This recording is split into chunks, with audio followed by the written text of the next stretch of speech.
안녕하세요, 뉴스반장입니다. 대체 왜 이러는 걸까요?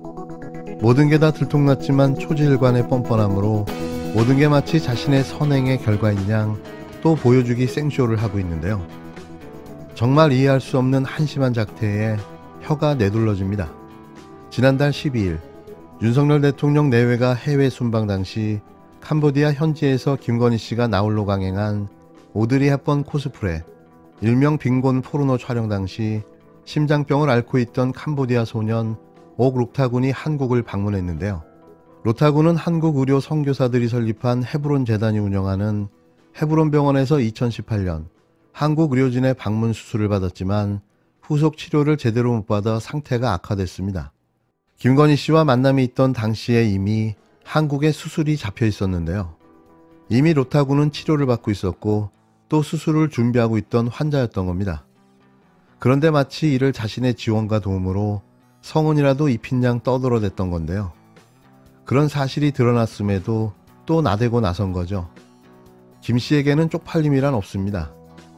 또 언론을 도배하며 기다렸다는 듯 다시 등장했는데요. 수술을 위해 한국에 입국한 록타군을 만나 요란법석을 떨어대고 있는 겁니다. 대통령실 이재명 부대변인은 서면 브리핑을 통해 이 같은 소식을 전했는데요. 대통령실 대변인이 이런 것까지 브리핑할 정도로 한가한 자리인가요? 이런 걸 왜 브리핑합니까? 김건희 씨가 록타군이 다시 걷고 뛸 만큼 회복한 모습을 보니 너무 기쁘다며 다시 건강을 되찾아 만나자는 약속이 결국 이루어졌다고 말했다는 건데요. 그러면서 김 씨는 윤석열 대통령 역시 록타가 건강해졌다는 소식을 듣고 매우 기뻐했다며 절망의 순간이 오더라도 절대 포기하지 않고 극복할 수 있다는 마음을 잊지 말아달라고 당부했다는데요. 언론들의 기사의 제일 앞권은 이 대목이었습니다. 록타군은 김건희 씨는 저의 은인이라고 감사의 뜻을 표했다는 건데요. 이에 김 씨는 의료진에게 한 달여 만에 기적을 만들어줘서 감사하다면서 우리나라와 캄보디아뿐만 아니라 어려움을 겪고 계신 모든 분들에게 큰 희망을 줬다고 사의를 표했다는 겁니다.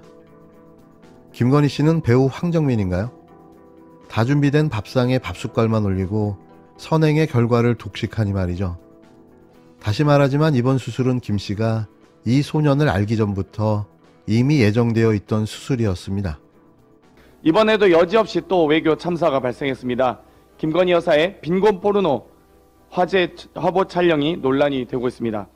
캄보디아는 동아시아 정상회의를 개최하며 국가 이미지 제고를 위해 공을 들이고 있습니다.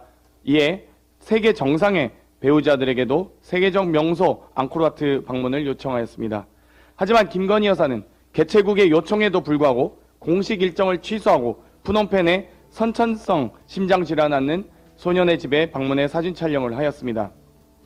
외교행사 개최국의 공식 요청을 거절한 것도 외교적 결례이고 의료 취약계층을 방문해 홍보수단으로 삼은 것은 더욱 실례입니다. 일각에선 김건희 여사의 코스프레 정치가 또 시작된 것 아니냐는 말이 있습니다. 헌정사상 그 유래를 찾아볼 수 없는 현직 대통령의 노조 때려잡기가 시작됐습니다. 하다하다 반짝 지지율에 취해 노동 탄압도 불사할 작정인데요. 화물연대 파업에서 강경 대응으로 재미를 본 윤석열 대통령이 노조를 제대로 때려잡겠다고 나섰습니다. 윤 대통령은 매일매일 노동개혁을 강력히 추진하겠다는 의지를 밝히고 있는데요. 20일에 이어 21일까지 노동개혁이 가장 먼저라는 말을 쏟아냈습니다. 그러면서 특히 노동조합의 부패를 척결해야 한다면서 3대 부패 중 하나라고 좌표를 찍었는데요. 사실상 노동개혁을 빌미로 노동 탄압의 서막을 알린 겁니다.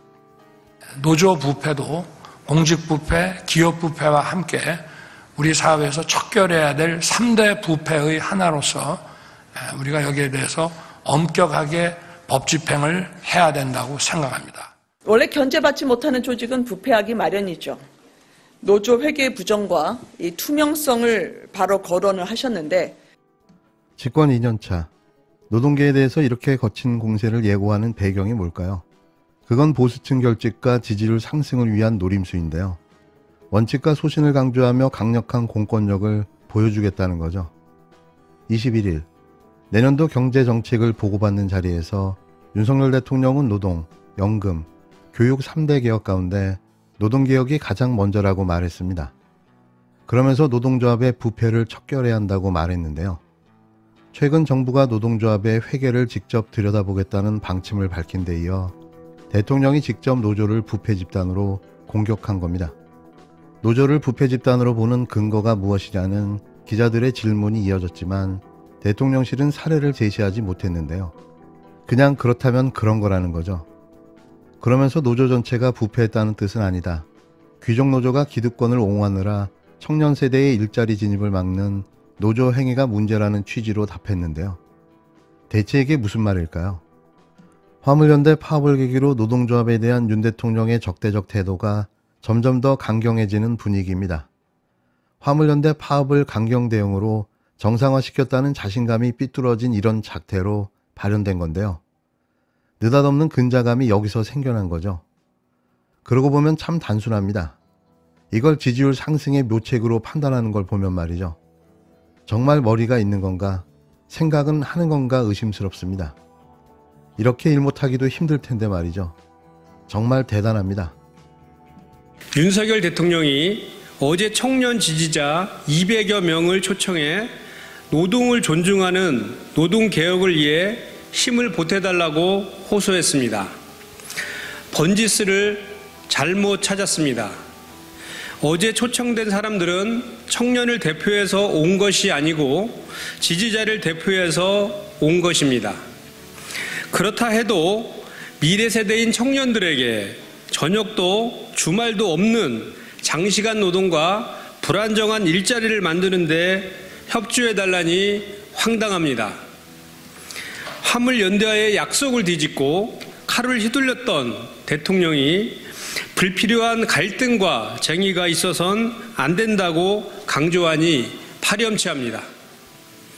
국민의힘도 기다렸다는 듯 대통령의 개혁 드라이브에 발맞추어 반노조 입법에 시동을 걸었습니다. 윤석열 대통령에게 묻습니다. 대통령이 수없이 강조한 노사 법치주의가 노조 탄압과 장시간 노동의 법제화를 근간으로 하는 것입니까? 노조에 대한 강경 대응으로 지지율이 조금 올랐다고 해서 거칠게 노동계를 몰아붙이려는 것 같은데 노동자도 대통령이 존중해야 될 국민입니다. 윤석열 대통령이 노동계의 우려를 무시한 채 노조 탄압과 노동 계약을 밀어붙인다면 갈등만 양산될 것입니다. 윤석열 대통령이 진정으로 노동을 존중하는 노동개혁을 바란다면 노조 때려잡기와 시대역행적 노동입법을 멈추기 바랍니다.